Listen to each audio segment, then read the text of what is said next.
Olá, seja bem-vindo à minha casa de alívio. Em cada lar, uma fonte. Eu sou o pastor Aguinaldo e hoje no episódio de hoje nós vamos falar sobre o check-up pastoral dentro da série Crescendo no Relacionamento Consigo Mesmo. E antes de mais nada, eu já quero lançar uma pergunta. Já de início eu quero lançar uma pergunta a você, dentro do tema que nós vamos abordar hoje. Se colocando no lugar de pastor, se colocando na condição de pastor, você gostaria de ter você mesmo como ovelha do seu rebanho? Entendeu? Se colocando na condição de pastor, você gostaria de ter você mesmo como ovelha do seu rebanho?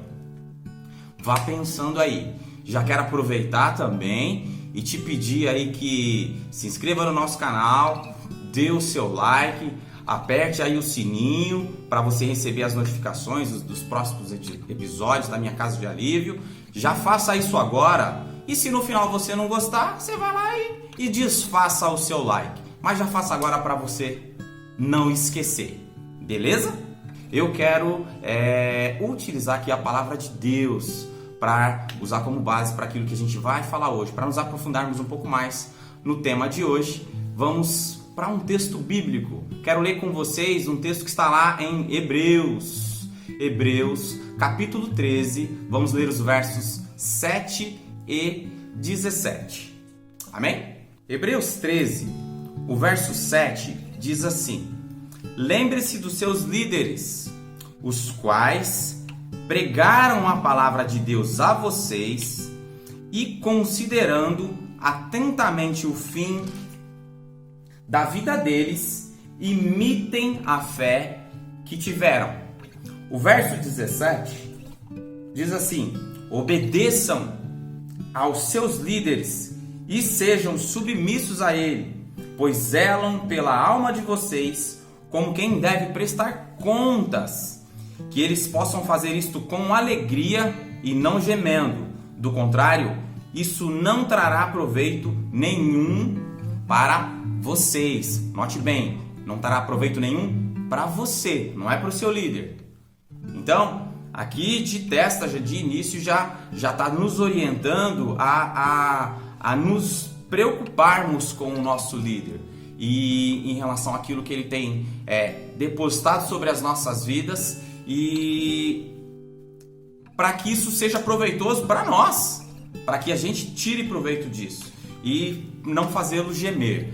Também quero ler mais um texto que está na primeira carta de Paulo à igreja de Corinto, capítulo 4, do verso 14 ao 17.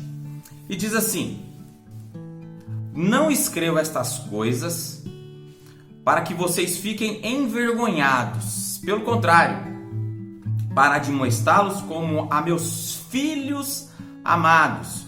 Porque ainda que vocês tivessem milhares de instrutores em Cristo, algumas versões estão falando de tutores, instrutores em Cristo, não teriam muitos pais. Pois eu gerei vocês em Cristo Jesus. Olha só o que ele está fazendo. Eu gerei vocês em Cristo Jesus. O que ele está fazendo? Ele está chamando para si a paternidade daquelas pessoas os quais ele está chamando de filhos amados. E pelo Evangelho. Portanto, eu peço a vocês que sejam meus imitadores. Por esta causa, eu enviei até vocês Timóteo, que é meu filho amado e fiel no Senhor, o qual fará com que vocês se lembrem dos meus caminhos em Cristo, como por toda parte ensino em cada igreja. Então, queridos, olha só, para te ajudar com a questão inicial, vamos acrescentar mais algumas perguntas e aí você vai poder responder se gostaria de ser seu pastor, ou seja, se gostaria de ter você como ovelha. Então, para te ajudar a responder essa pergunta, sabe o que eu vou fazer? Eu vou colocar mais perguntas que é para te ajudar a refletir sobre isso. Se você não tem um líder espiritual, um líder pastoral, Pode ser que talvez você não seja fácil de pastorear, mas o ideal é o quê? Que você traga para si mesmo, traga para a primeira pessoa. Se eu não tenho um discipulador, talvez seja porque eu não seja tão fácil de me deixar discipular. Talvez eu não seja tão fácil de ser discipulado. Se eu tenho um discipulador, se eu tenho um líder pastoral, quanto de trabalho que eu dou para ele? O quão fácil será que é para ele me pastorear, me liderar, né? Será que eu trago peso, fardo ou alegria para o meu líder espiritual? Como é que eu me analiso em relação a isso, né? E como é que você se posiciona em relação à distância? Como é que eu faço? Eu mantenho certa distância do meu líder espiritual ou eu faço questão de estar perto?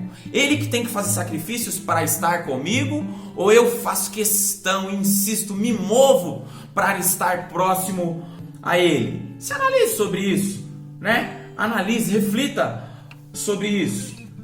Você vive de forma independente, sozinho, achando que consegue fazer tudo, que não precisa de ninguém, mesmo dizendo que tem um líder pastoral, que tem uma cobertura, que tem um discipulador? Ou você entende a interdependência, que é aquele processo de uma pessoa ajudar outra, de uma pessoa servir outra, entende que ele está aqui para te servir? Como que você analisa isso? Perguntando mais uma coisa, você acaba às vezes envergonhando ou entristecendo o seu líder, ou lhe traz alegria quando as pessoas dizem algo como tal pai, tal filho? Se alguém falar isso pra você, como é que você se sente? Se sente alegre ou você sente vergonha de alguém chegar e comparar você com o seu líder espiritual, comparar você com o seu pastor? Reflita sobre isso, pense sobre isso, né? Você se esforça para estar com ele, sim ou não? Ou é ele, né? Como eu já disse, ele tem que fazer sacrifícios. Eu amo o meu filho, mas é o seguinte, meu filho não vem me ver. É como aquele filho que a mãe tem que ligar: filho, vem me ver para eu conhecer o meu netinho. Aí pergunta da idade do netinho, o netinho já tem 10 anos, que a mãe nem conhece ainda. Você está entendendo? Então cabe a você acrescentar essas perguntas aí, essas reflexões, para saber que tipo de ovelha você é para o seu pastor e se você gostaria de ter você como ovelha do seu rebanho. O nosso desafio é fazer uma análise sincera, fazer um check-up sincero. É importante ressaltar que ainda que existam muitos tutores, discipuladores, consolidadores, conselheiros, etc., nós só temos um pai. Um pai. É somente um pai que nós temos. E a expectativa do pai é que o filho seja parecido com ele. Neste texto de Paulo, neste texto que nós acabamos de ler, que Paulo escreveu à igreja de Corinto, ele também nos ensina sobre 7 características de um verdadeiro filho espiritual, assim como Timóteo foi de Paulo. Vamos a elas. São 7 características que são destacadas neste texto. E quais são elas? Primeira característica que a gente vê aí nos versos 14 e 17, eles são amados. Segunda característica, e não menos importante, eles reconhecem a paternidade, tendo uma profunda ligação espiritual com o seu pai espiritual. Isso você vê aí no verso 15. A terceira característica, eles são imitadores do seu pai, né? Você já viu, né? Principalmente criança que pega ali a roupa do pai, a gravata, faz os trejeitos e imita o pai dirigindo, porque ele tem prazer de ser como um pai. Um verdadeiro filho espiritual, ele age desta forma também. A quarta característica, eles são fiéis a seu pai, que isso está destacado no verso 17. E a quinta característica é o quê? Tal pai, tal filho. O cara não se envergonha de dizer: você está parecendo seu pai, você está parecendo seu pastor, você está parecendo o seu discipulador. Ele não se envergonha disso, porque eles mostram o DNA do seu pai. A pessoa vê ali traços do pai no filho, do verdadeiro filho espiritual. As pessoas notam isso, notam traços do DNA do pai. E o que mais? e eles seguem o seu ensino, verso 17, ou seja, o pai ensina e o filho, o verdadeiro filho espiritual, ele se esforça, ele se move para seguir segundo o ensino que do pai ele recebeu. E a sétima característica, e não menos importante, eles são humildes e ensináveis. Eles são humildes e ensináveis. Então qual que é o nosso desafio? Qual que é o nosso desafio? O nosso desafio é fazer uma análise sincera, fazer um check-up honesto e ver se estamos conseguindo encontrar em nós todas estas características de um verdadeiro filho espiritual. E se estiver faltando alguma delas, o que eu tenho que fazer? Eu tenho que induzir o meu coração, eu tenho que reconhecer que eu preciso melhorar naquilo, né? Lembrando que essa série é o quê? Crescendo no seu relacionamento consigo mesmo. Então o meu papel qual é o meu desafio? Analisar essas características que estão aqui contidas nesta carta de Paulo à igreja de Corinto e verificar como que eu estou em cada um desses passos aqui, em cada uma dessas características que se espera de um verdadeiro filho espiritual. Como é que eu tenho andado? Como que eu tenho me comportado? Né? De fato, eu gostaria de me ter como ovelha do meu rebanho? Essa é a pergunta. Você gostaria de se ter como ovelha do seu rebanho? Ou você ia pensar assim, Deus me livre de ter uma ovelha como eu. Cara, pode acontecer, mas o que compete a mim e compete a você? Fazer um check-up pastoral. Opa, como que eu me pastorearia numa condição que eu estou? Será que eu gostaria de me pastorear? Cabe a gente fazer uma análise sobre isso. Mas para isso o que é necessário? É necessário ter uma atitude humilde. Você vê que a sétima característica aqui é justamente o que? Ter humildade e um coração ensinável. Então aqui, se você está participando conosco desta série, é porque você tem a intenção, já no seu coração, o desejo de crescer no relacionamento consigo mesmo. E essa sétima característica é fundamental para que você possa fazer uma análise, porque é o seguinte, se você não for humildade nem para se analisar, você vai já achar que você é top, então você não vai achar que você precisa melhorar nada. Mas quando você tem uma atitude de humildade para pelo menos se analisar e você faz uma análise sincera, uma análise honesta, um check-up honesto, o próprio Espírito Santo e aqueles que o Senhor colocou sobre a sua vida como cobertura vão pegar na tua mão e vão te ajudar a ajustar e a crescer naquilo que precisa ainda ser melhorado. Mas você precisa ter uma atitude humilde, conforme a palavra do Senhor diz lá em 1 Pedro 5,5, diz exatamente assim: rogo igualmente aos jovens, sede submisso aos que são mais velhos, outros sim, no trato de uns para com outros, cingindo-vos todos de humildade, porque Deus resiste aos soberbos, contudo, aos humildes concede a sua graça. Então, querido, ainda que você perceba que você está falho em várias dessas características, se pelo menos a sétima houver em você, que é a humildade, sabe o que Deus faz? Ele concede graça e te ajuda a ajustar aqueles que estão em desacordo com aquilo que é o padrão, com aquilo que é a expectativa do Pai, nosso Pai do céu, e os pais espirituais que Ele coloca sobre as nossas vidas aqui nessa terra. Precisamos ter humildade, respeitar aquilo que os que são mais velhos e que são destacados, delegados por Deus para nos ajudar, estão falando, e buscar fazer uma avaliação para ver aquilo que a gente precisa melhorar. E para finalizar e te liberar para discutir aí sozinho mesmo, se você estiver sozinho, discutir consigo mesmo, fazer uma autoanálise, ou de repente você está num grupo, um grupo familiar, ou um grupo de alívio, e aí você pode colocar isso em debate, colocar isso em discussão e de forma humilde analisar aquilo que precisa melhorar. Eu quero ler só mais um texto para a gente finalizar e para que você possa aí ter o seu tempo de discussão, de debate, de compartilhar, seja consigo mesmo ou seja em grupo. Quero ler um texto que está lá na segunda carta de Paulo a Timóteo, verso 14 do capítulo 3, que diz assim: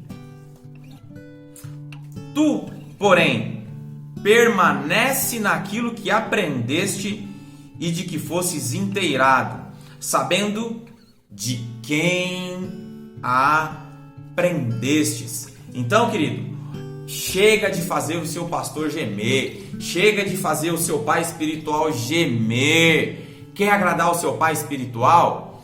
Persevere nos ensinamentos que você tem recebido dele e dê a ele a devida honra. Dê a ele a devida honra. Não tem coisa que agrada mais o coração do pai, não tem coisa que alegra mais o coração do pai do que ver o filho seguindo as suas direções, seguindo os seus conselhos, seguindo os seus ensinamentos. Principalmente quando a gente está falando de liderança espiritual, pessoas que o Senhor escolheu para te ajudar. Sabe por que isso alegra o coração do pai? Porque os pais sabem que se o filho seguir essas direções, ele vai prosperar, ele vai se dar bem, ele vai ser feliz. E não tem nada que deixe o coração do pai mais feliz do que ver a alegria do filho. Não tem nada que encha mais o coração do pai de orgulho santo, assim por dizer, de ver o pai, de ver o filho se dando bem da vida, e ver o filho dando cada vez mais passos consolidados em direção à vida eterna, e em direção a viver ainda nesta terra a plenitude daquilo que Deus tem para ele. Tá bom? Então, tire um tempo aí com seus colegas, com seus colegas de grupo. E o desafio para mim e para você é compartilhar esta palavra em grupo, seja o grupo físico aí de repente onde você está, ou de repente você está numa condição em que o isolamento social chegou aí, está totalmente restrito, mas você pode se utilizar também de os grupos online. De repente você tem aí um grupo de colega da sua firma, um grupo online, então compartilhe esta palavra com eles, peça-os para que assistam, depois você chame eles para discutir o assunto, para compartilhar o assunto, e juntos busquem crescer naquilo que Deus quer que você cresça, no que se refere a relacionamento consigo mesmo, tá bom? Então, que Deus te abençoe grandemente. Não se esqueça aí, reforçando, de acionar aí o sininho para você receber as notificações dos próximos episódios da Casa de Alívio. Então, Deus te abençoe e até o próximo episódio da Minha Casa de Alívio, se assim Deus quiser. Um grande abraço, Deus te abençoe.